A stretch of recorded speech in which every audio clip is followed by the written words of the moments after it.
Hari ini saya akan menyampaikan materi tentang teori permintaan uang. Teori permintaan uang ada 3 teori yang dapat menggambarkan hal tersebut. Yang pertama adalah teori klasik. Teori klasik adalah teori yang mengenai penawaran dan permintaan uang serta interaksi antara keduanya. Pada teori ini fokusnya adalah hubungan antara penawaran uang dengan jumlah uang yang beredar dengan nilai uang atau tingkat harga. Hubungan kedua variabel dijabarkan melalui konsep teori mengenai permintaan uang, di mana perubahan jumlah uang yang beredar atau penawaran uang itu berinteraksi dengan permintaan uang yang selanjutnya akan menentukan nilai uang. Nah, dalam teori klasik ini ada beberapa teori yang populer pada zamannya. Itu yang pertama adalah teori kuantitas sederhana dari David Ricardo. Masalah nilai uang dipecahkan oleh Ricardo, yaitu dengan hubungan lurus antara jumlah uang dengan harga suatu barang. Ricardo menyimpulkan bahwa hubungan antara jumlah uang dengan nilai uang memiliki hubungan yang terbalik. Apabila pendapat dari Ricardo dihubungkan dengan harga, hal tersebut dapat dinyatakan bahwa ketika jumlah dari uang naik 2 kali lipat, maka harga juga akan naik 2 kali lipat dan sebaliknya. Formulanya itu dapat disebut sebagai berikut, yaitu M sama dengan K kecil dikali dengan P kecil, atau P besar sama dengan 1 per K kecil dikali M besar. Di mana ini M besar adalah jumlah uang beredar, P besar adalah tingkat harga, K besar merupakan faktor proporsional yang konstan. Teori dari Ricardo ini menyatakan bahwa jumlah uang dan tingkat harga memiliki hubungan yang proporsional, yaitu dengan rumus P besar sama dengan F kecil dikali M atau fungsi dari M. Apabila M yang merupakan jumlah uang beredar mengalami kenaikan, maka harga juga akan mengalami kenaikan yang sama. Dari hal tersebut, untuk menjaga kestabilan dari harga diperlukan kebijakan untuk menjaga stabilisasi dari jumlah uang yang beredar. Teori kuantitas dari Ricardo ini merupakan teori yang sederhana, karena pada saat teori ini tidak memperhatikan atau memperhitungkan faktor apa saja yang mempengaruhi cepatnya peredaran uang atau velocity, disingkat sebagai V. Teori ini tidak sesuai dengan keadaan sebenarnya yang terjadi di masyarakat. Kemudian yang kedua adalah yang populer pada teori klasik adalah teori dari Irving Fisher, yaitu tentang transaction equation. Teori dari Irving Fisher ini dapat diformulasikan MVT sama dengan PT. M dikali V besar dikali T M kali V besar sama dengan P kali T besar. Pembeli dan penjual selalu ada dalam setiap transaksi. Jumlah uang yang dibayarkan oleh pembeli dan yang diterima oleh penjual harus sama jumlahnya. Dalam perekonomian, hal tersebut berlaku juga. Nilai dari suatu barang atau jasa yang dijual harus sama dengan nilai dari barang atau jasa yang dibeli dalam suatu periode tertentu. Nilai dari barang yang dijual sama dengan volume dari transaksi atau T dikali dengan rata-rata barang tersebut atau P. Di sisi lain, nilai dari suatu barang yang ditransaksikan haruslah sama dengan volume uang yang ada di masyarakat atau M dikali dengan rata-rata perputaran uang dari satu tangan ke tangan yang lain dalam periode tersebut. Dalam periode tersebut, VT dikali MVT sama dengan PT merupakan suatu identitas dan bukanlah teori moneter. Identitas tersebut dikembangkan oleh Fisher menjadi teori moneter, yaitu transaction velocity of circulation, yang merupakan variabel yang ditentukan oleh faktor dari kelembagaan yang ada di masyarakat. Di dalam jangka pendek, hal ini sebagai konstan. Sedangkan T merupakan volume dari transaksi pada periode tertentu yang ditentukan oleh tingkat output dari masyarakat atau pendapatan nasional. Identitas tersebut kemudian ditransformasikan dalam bentuk formula MD sama dengan 1 per VT kali PT. Permintaan uang atau kebutuhan uang di masyarakat merupakan proporsi tertentu 1/VT dari nilai transaksi atau PT. Nah, ini menunjukkan posisi keseimbangan atau equilibrium dari sektor moneter.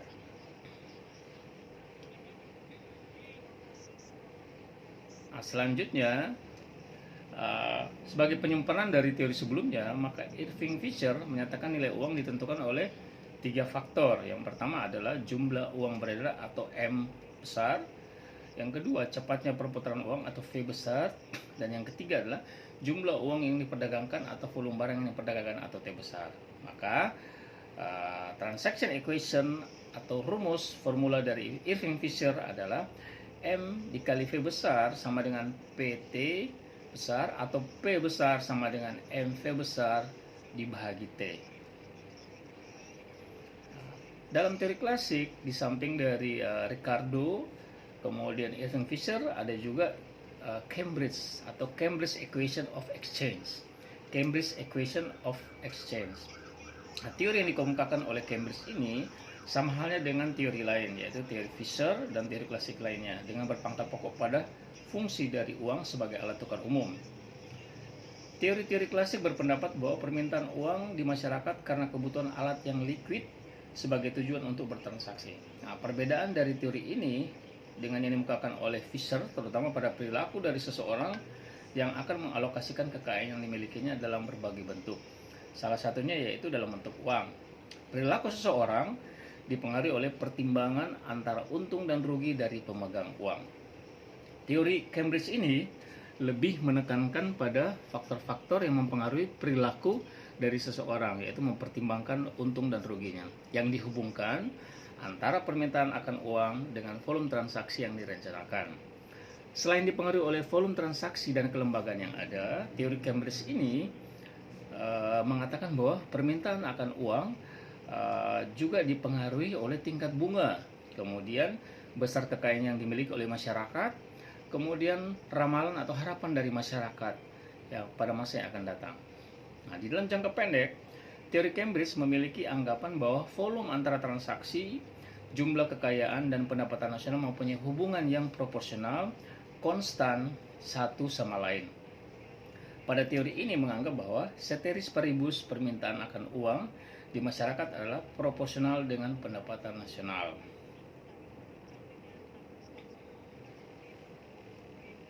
Nah, kemudian kita masuk pada jenis teori dalam permintaan uang. Kalau yang pertama tadi kita membahas tentang teori klasik yang di dalamnya ada teori dari David Ricardo, kemudian ada Irving Fisher, kemudian ada Cambridge. Nah, sekarang teori yang kedua tentang permintaan uang adalah teori Keynes, ya, atau dalam bahasa Indonesia ditulisnya Keynes. Teori Keynes ini dikemukakan oleh John Maynard Keynes, yang merupakan teori yang dapat dikatakan bersumber dari teori yang dikemukakan oleh Cambridge, tetapi pada Keynes mengemukakan suatu perbedaan dengan teori moneter tradisi klasik. Perbedaan ini pada penekanan fungsi uang yang lain, yaitu sebagai penyimpan nilai atau strong of value, dan bukan hanya sebagai alat transaksi atau means of change. Kemudian teori ini dikenal sebagai teori liquidity preference. Dalam teori ini, Keynes membedakan 3 motif alasan orang memegang uang. Ya, berdasarkan psychological law of consumer behavior, 3 alasan orang memegang uang dapat dibagi menjadi 3. Ya, yang pertama itu motif transaksi, kedua motif berjaga-jaga, yang ketiga adalah motif spekulasi. Jadi ingat ya, ada 3 alasan orang memegang uang sesuai dengan pemahaman dari psychological law of consumer behavior dari John Maynard Keynes. Yang pertama itu motif transaksi, motif berjaga-jaga, dan motif spekulasi. Yang pertama, motif transaksi dan berjaga-jaga. Nah, motif transaksi dan berjaga-jaga dapat dijelaskan oleh alasan seseorang memegang uang guna memenuhi dan melancarkan transaksi-transaksi yang dilakukan, dan tujuan permintaan yang sangat dipengaruhi oleh tingkat pendapatan nasional. Nah, semakin tinggi tingkat pendapatan yang diperoleh, maka semakin tinggi pula volume transaksi serta kebutuhan akan uang untuk transaksi. Proporsi dari permintaan uang di masyarakat untuk transaksi tidak selalu konstan karena dipengaruhi oleh tingkat bunga yang ada. Hanya saja, dalam permintaan uang untuk tujuan transaksi, tingkat bunga tidak ditekankan oleh Keynes. Sebab Keynes itu meningkatkan tingkat bunga untuk tujuan lain, yaitu permintaan uang untuk spekulasi. Yang kedua, motif berjaga-jaga dalam permintaan uang. Nah, motif ini merupakan permintaan akan uang untuk menghadapi keadaan yang tidak dapat diduga sebelumnya atau diprediksi sebelumnya. Nah, dari hal tersebut, maka seseorang akan memperoleh manfaat dari memegang uang, karena uang bersifat liquid yang dapat ditukarkan dengan mudah dengan barang yang lain. Pendapat yang dikemukakan oleh Keynes bahwa tujuan seseorang memegang uang untuk berjaga-jaga dipengaruhi oleh faktor yang sama dengan tujuan memegang uang untuk transaksi, yaitu dipengaruhi oleh tingkat penghasilan dari orang tersebut dan mungkin juga dipengaruhi oleh tingkat bunga yang ada, meskipun tidak kuat pengaruhnya. Kemudian, seseorang ataupun masyarakat perlu dalam memegang uang kas untuk berjaga-jaga karena pendapatan serta pengeluaran tidak selalu sepadan. Keadaan tersebut terjadi karena adanya perbedaan waktu antara pendapatan dan pengeluaran. Permintaan akan uang untuk berjaga-jaga merupakan bentuk dari ketidaktentuan antara penerimaan dan pengeluaran. Kemudian, mengikuti pendapat yang dikemukakan oleh Keynes, permintaan akan uang untuk motif berjaga-jaga ini merupakan fungsi dari tingkat pendapatan atau Y. Kemudian yang kedua, yang berikut adalah motif spekulasi. Nah, sesuai dengan motif tersebut, seseorang memiliki atau memegang uang untuk tujuan memperoleh keuntungan. Nah, teori Cambridge mengatakan bahwa ketidaktentuan di masa depan atau uncertainty dan faktor harapan atau expectation dapat mempengaruhi permintaan akan uang dari si pemilik kekayaan. Namun sayangnya, pada teori ini, faktor-faktor yang dapat mempengaruhi permintaan uang tidak dibakukan dalam bentuk teori ekonomi moneter mereka. Nah, kita dapat melihat bahwa teori permintaan akan uang yang dikemukakan oleh Cambridge tidak berbeda dengan teori yang dikemukakan oleh Fisher. Dan faktor-faktor ini hanya masuk analisa kualitatif. Nah, perumusan faktor-faktor yang mempengaruhi permintaan akan uang untuk motif spekulasi yang dikemukakan oleh Keynes merupakan formalisasi ke dalam teori moneter. Nah, di mana faktor uncertainty dan expectation tidak dibicarakan secara khusus oleh Keynes, seperti halnya teori Cambridge. Nah, teori ini hanya membatasi uncertainty dan expectation. Nah, dengan variabel tingkat bunga, garis besarnya dari teori yang dikemukakan oleh Keynes, yaitu membatasi pada keadaan di mana si pemilik kekayaan dan pemegang kekayaan yang dimiliki dalam bentuk uang tunai maupun dalam bentuk obligasi atau bond. Nah, seseorang memiliki anggapan bahwa memegang uang tidak akan memperoleh penghasilan, namun memegang obligasi akan memberikan sejumlah uang tertentu pada satu periode.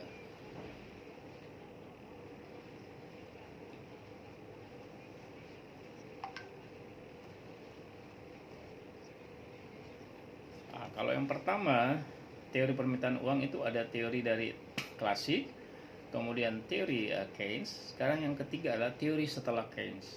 Nah, perkembangan teori yang dikemukakan oleh Keynes didasarkan pada motif transaksi atau dan motif spekulasi.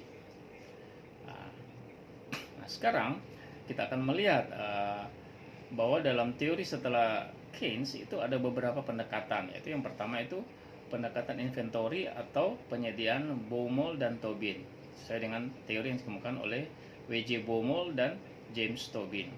Nah, di situ mereka mengatakan bahwa permintaan akan uang di masyarakat seperti halnya permintaan terhadap persediaan atau stok, yang setiap saat digunakan untuk memenuhi kebutuhan. Tapi untuk mengelola dibutuhkan biaya, maka dari itu dibutuhkan jumlah persediaan yang optimum atau biaya minimum. Permintaan uang untuk tujuan transaksi memiliki manfaat, tetapi memegang uang juga ada biaya tersendiri. Yang pertama, biaya transaksi yang dikeluarkan oleh penukaran antara obligasi dan uang tunai. Yang kedua, opportunity cost dari uang yang dipegang, yaitu tingkat bunga dari obligasi. Optimalisasi dalam penentuan uang kas atau persediaan yang dapat meminimumkan biaya yang dapat dijelaskan sebagai berikut. Nah, biaya total untuk memegang uang kas atau TC besar terdiri dari biaya perantara atau B kecil dikali T per C dan biaya bunga R kecil dikali C besar per 2 dengan rumus TC besar dikurangi B dikali T per C besar tambah R kecil dikali C besar per 2. Itu formulanya ya, yang dari Baumol dan Tobin. Selanjutnya terdapat implikasi dari teori yang dikemukakan oleh Baumol sebagai berikut. Yang pertama, tingkat bunga berpengaruh terhadap permintaan uang sebagai tujuan dari transaksi. Karena seseorang dalam memegang uang terdapat opportunity cost. Yang berikut, dalam penggunaan uang terdapat economy of scale. Artinya, jika ada kenaikan pendapatan yang diperoleh, maka presentasi kenaikan uang yang diperoleh lebih kecil dari kenaikan transaksinya. Kemudian yang ketiga, permintaan uang sebagai bentuk dari tujuan transaksi tergantung dengan tingkat bunga yang ada serta biaya dari perantara. Itu yang disebut oleh teori Keynes, permintaan uang untuk transaksi hanya dipengaruhi oleh pendapatan. Kemudian yang keempat, teknologi yang terus berkembang dapat mengakibatkan semakin turunnya ongkos atau biaya dari transaksi dan mengakibatkan pada turunnya uang kas yang dipegang oleh seseorang. Kelima, motif permintaan uang di masyarakat untuk berjaga-jaga ini muncul dikarenakan adanya ketidakpastian dari pendapat yang diperoleh oleh pengeluaran. Kemudian yang kedua, teori setelah Keynes adalah teori modern dari Friedman. Teori Friedman tidak bertolak belakang mengenai pembahasan motif dari seseorang untuk memegang uang, di mana seseorang mau memegang uang karena uang merupakan bentuk dari salah satu aktiva yang memberikan manfaat ke orang tersebut. Karena uang bersifat liquid sebagai sumber daya beli.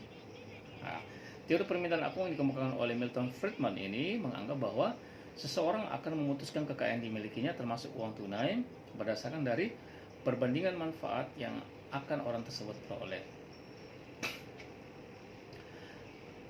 Manfaat yang diperoleh seseorang dari setiap bentuk aktiva berpengaruh pada seberapa banyak aktiva-aktiva yang akan orang tersebut miliki. Marginal rate of substitution dari suatu aktiva yang dipegang akan menurun dari aktiva-aktiva lainnya jika aktiva yang dipegang tersebut semakin banyak. Artinya, jika seseorang terlalu banyak dalam memegang satu aktiva, maka manfaat marginal dari aktiva yang dipegang tersebut akan semakin kecil. Misalnya aktiva dalam bentuk uang. Semakin banyak uang yang dipegang, maka marginal return dari uang tersebut akan semakin kecil dari aktiva-aktiva lainnya. Pendapat yang dikemukakan oleh Friedman hanya bahwa permintaan uang di masyarakat dipengaruhi oleh faktor obligasi, suku bunga, equities, modal fisik, dan kekayaan yang berpengaruh terhadap penentuan harga dari permintaan uang. Pendapat yang dikemukakan oleh Friedman bahwa masyarakat memegang uang sebagai bentuk dari penyimpan kekayaan. Cara lain yang dilakukan seorang untuk menyimpan kekayaan yaitu dengan menyimpan uang dalam bentuk deposito, obligasi, saham, dan menyimpan harta dalam bentuk tetap, yaitu tanah, rumah, serta kekayaan manusiawi. Dari teori-teori tersebut, faktor yang mempengaruhi permintaan uang yang dikemukakan oleh Friedman berdasarkan teori kuantitas modern dapat dituliskan dalam persamaan M besar D kecil sama dengan fungsi dari P besar dikali R dikali RFC dikali Y, ya. Di mana permintaan uang nominal dapat dijelaskan oleh MD, kemudian P besar merupakan tingkat harga, R kecil merupakan tingkat suku bunga, RFC merupakan suatu bentuk dari tingkat pengembalian modal fisik, pendapatan dan kekayaan adalah Y. Pandangan yang dikemukakan oleh Friedman ini tentang permintaan akan uang real dapat diformulasikan lewat rumus MD dibagi P sama dengan fungsi dari delta P dikali R dikali Y hat. Di mana permintaan uang real adalah MD dibagi P, kemudian delta P merupakan perubahan kenaikan harga, R merupakan tingkat suku bunga, dan nilai dari pendapatan serta kekayaan real adalah Y hat. Oke, demikianlah teori-teori yang menjelaskan tentang permintaan uang. Dan sekarang kita akan melihat sekilas bagaimana hubungan permintaan uang tersebut dengan PDRB. Secara garis besar saja ya, ada gambaran. Jadi implikasi dari teori yang dikemukakan oleh Irving Fisher bahwa volume transaksi merupakan proporsi tertentu dari permintaan uang di masyarakat, maka tingkat output yang ada di masyarakat atau pendapatan nasional merupakan suatu proporsi dari volume transaksi. Pada analisis ini hanya pendapatan nasional saja yang menentukan permintaan uang yang ada di masyarakat. Keynes berpendapat motif seseorang memegang uang untuk transaksi dan berjaga-jaga guna memenuhi dan melancarkan transaksinya. Permintaan uang dalam tujuan ini sangat dipengaruhi oleh pendapatan nasional. Nah, semakin tinggi tingkat pendapatan yang diperoleh masyarakat, maka semakin besar pula volume transaksi serta kebutuhan akan uang masyarakat untuk tujuan transaksi. Nah, kira-kira itu contoh atau gambaran hubungan antara permintaan uang dengan PDRB. Setelah mendapatkan pemahaman atau penjelasan tentang teori-teori tentang permintaan uang, diharapkan mahasiswa dapat memiliki gambaran setidaknya kira-kira permintaan uang, dasar teorinya atau teori yang berkembang yang menjelaskan tentang permintaan uang apa saja. Ya, ada yang dari teori klasik, kemudian ada teori Keynes, dan ada periode setelah teori Keynes. Mungkin demikian saja materi tentang teori permintaan uang. Sekian dan terima kasih.